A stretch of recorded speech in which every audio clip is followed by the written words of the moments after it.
Joining a religious life is a wonderful decision. Every woman should take time to consider and understand the beautiful process that it is and should be. My name is Sister Mary, and I've been a religious sister for 25 years. I want to make sure every woman joining religious life is protected, empowered, and free to make her own decisions before and during her time joining a convent. Your choices are your own, and you should never feel pressured. Your decisions should be well considered, informed, and free from any kind of manipulation or coercion. I want to give you some hints on what joining a convent ought to be like, what rights you have in the process, and what red flags to watch out for.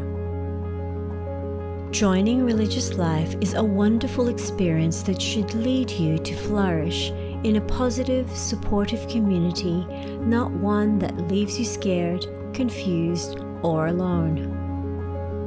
Joining a convent is your decision across the entire process.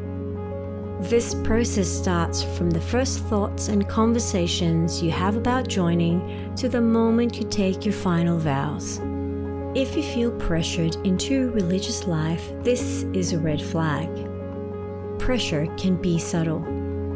It can take the form of false friendliness, suggestive language, or financial dependence. If at any point you realize consecrated life is not what you're called to, your decision must be respected. Joining religious life means you have many new possibilities, like living in a community with fellow sisters, having access to spiritual and professional resources, insights, and networks. On the other hand, you give up many others, like having children, living an independent life, or earning and keeping your own money. Given the huge impact this decision has on your life, you have a right to be informed of all its aspects and implications before taking it. You should read the statutes of the congregation you are going to join, know its history, and speak with people whom you can ask critical questions. If you are prevented from asking questions, discussing your decision with others, or knowing any details before joining, this is a red flag. If the congregation refuses information and puts pressure on you by asking you to simply trust them, this is another red flag.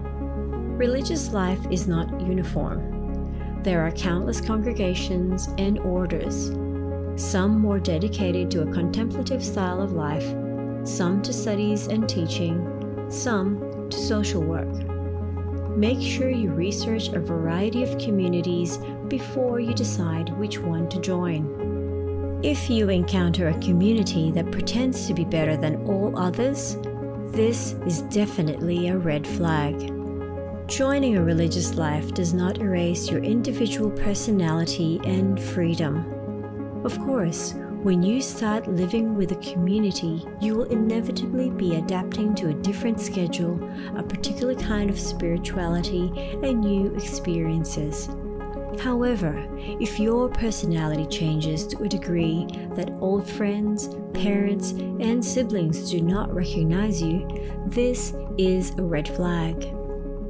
In summary, when you consider entering a religious life, your decisions are your own and ought to be respected.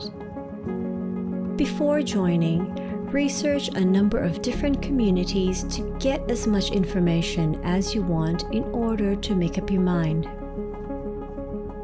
After joining, some things in your life will change radically, but your individuality should remain the same. Remember, this is your life, a way of life you have freely chosen, and it should be a happy one.